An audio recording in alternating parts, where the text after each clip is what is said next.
Okay, I really wanted to make this video for a long time, but I was a little bit scared because it's a very big topic, and I know I don't have a big audience, but I don't know, I'm just a bit scared what people saying, what people thinking, also because it's a huge impact on the environment, it's a huge impact on the land that I'm living on, and I acknowledge it as it is a holy land.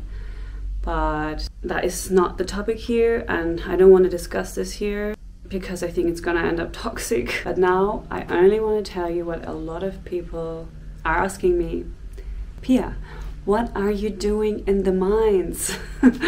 And it's really insane for me as well. I have never imagined myself in the mines. I didn't even know that there's so much work for overseas people in the mines. I didn't basically know anything about it, and what are you doing there as well.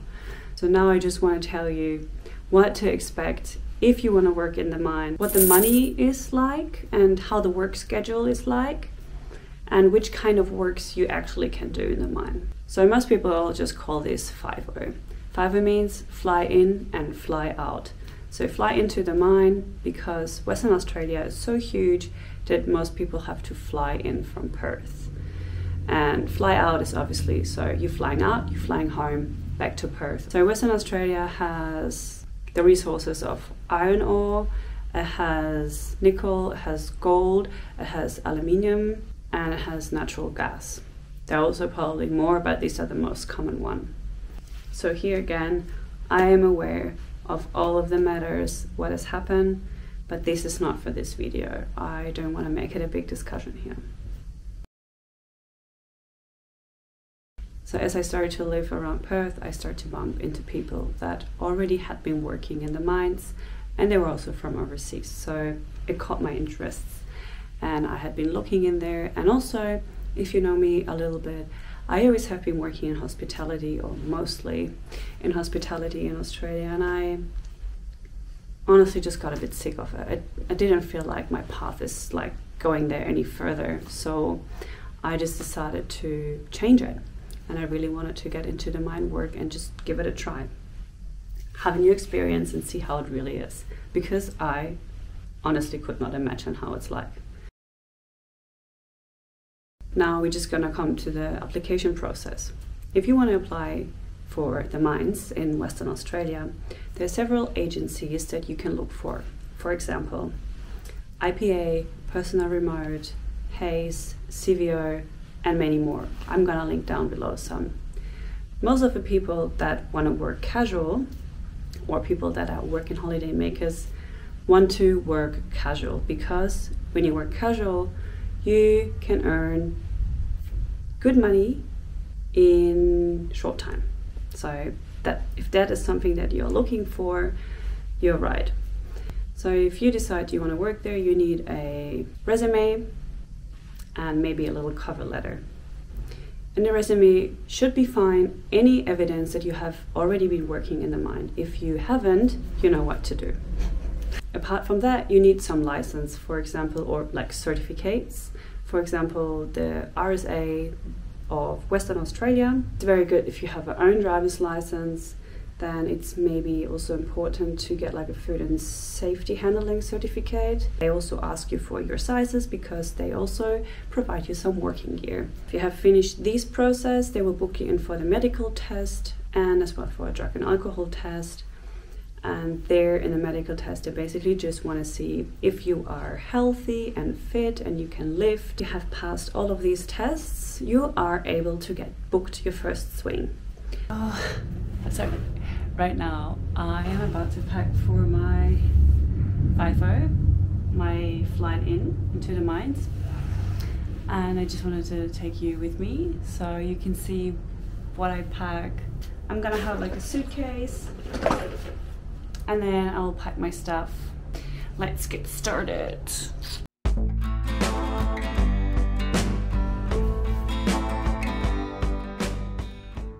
I've got my filled toiletries. I just fill them in these little bottles to basically not carry all the big bottles with me. If you want to have sweets, if you want to have some drinks, if you want to have something extra there, if you want to go to the gym, because most of the mine sites also have gyms that you can sign up with, you can obviously do that and pack that into your luggage. You're just gonna make sure how much amount of kilos you can take with you into the plane. The most of the jobs are the casual utility jobs, because yeah, as I said, it's good money and it's kinda easy work, even the hours are long. So, and these works are anything from serving, cleaning, so you will restock, you will do coffees, you will sell beer, all these sorts of things. Then it comes to the cleaning, where we have, for example, housekeeping. Then you have the mine site cleaning as well. So for example, you're cleaning people's offices, toilets, and that's also a quite cool job because you actually get a little inside of the plant or a mine site, and you're driving around on a car. That's also, it could be important if you have a license, just give that in, because you are able to drive the car as well on the mine site. It's actually a good experience as well, because you really see what's going on. You're talking to people that actually work on the mine site. I wonder if I can sense feel. Probably.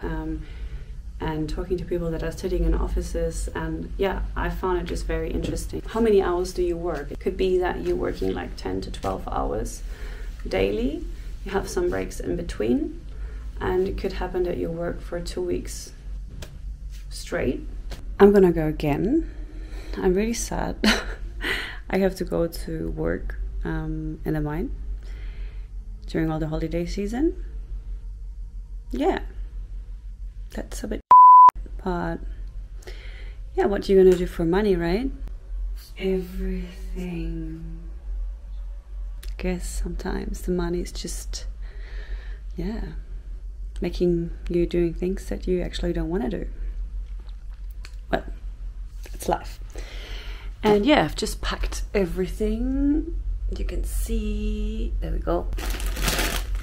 Some popcorn, very important. And yeah, today is the 22nd of December, and I'm gonna stay until the 2nd of January. So that's a while. It's like 11 days, I guess, if I can count. And yeah, let's see this experience over New Year in the mine.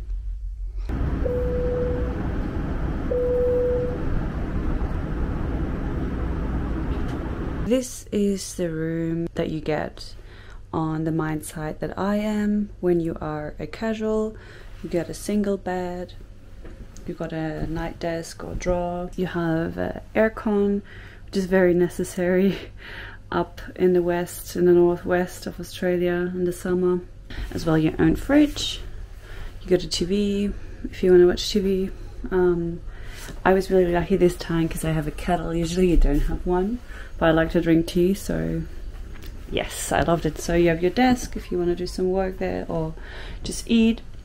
Because in my mine site you can take food into your room.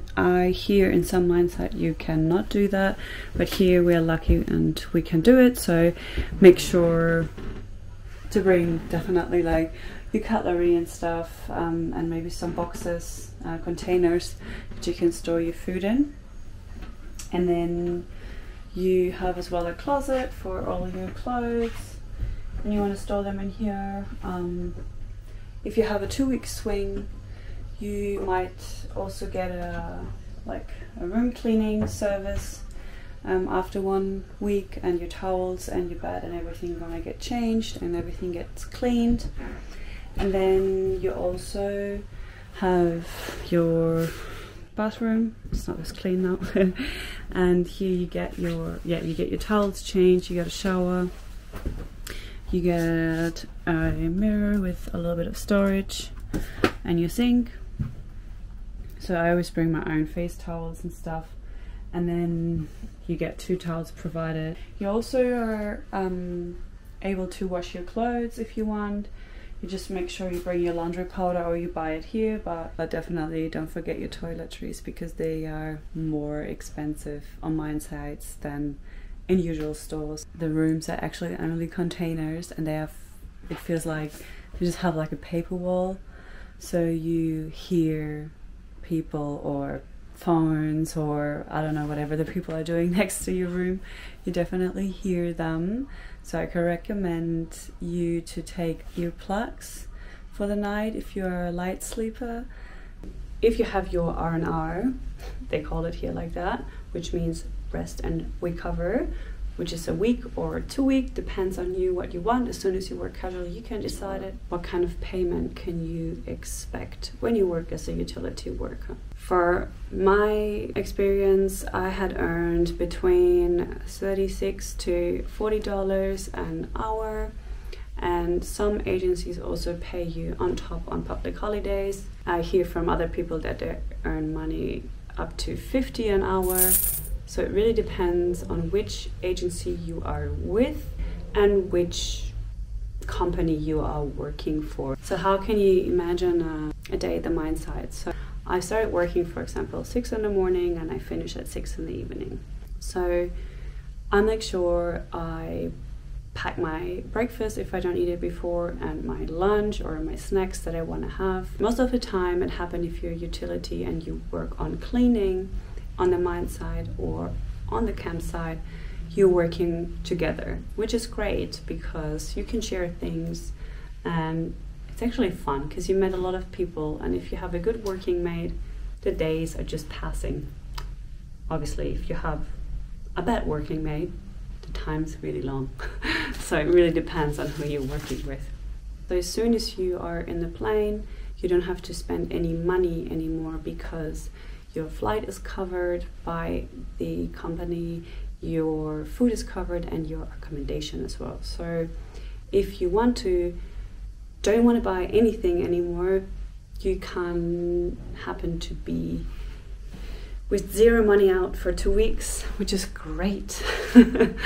And you're just gonna earn money. So that's a good feeling, and yeah, what you're gonna do for money, right? And also my experience is the food wasn't as bad. I'm not eating any meats. There was still a lot of meat, but I felt like my mine site had pretty good alternatives that you could go with. You always could find something, and it also was quite healthy. I'm just like loving this kind of so pretty hair.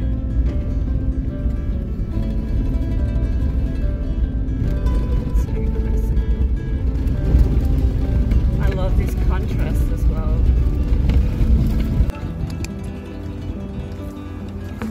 Gatito.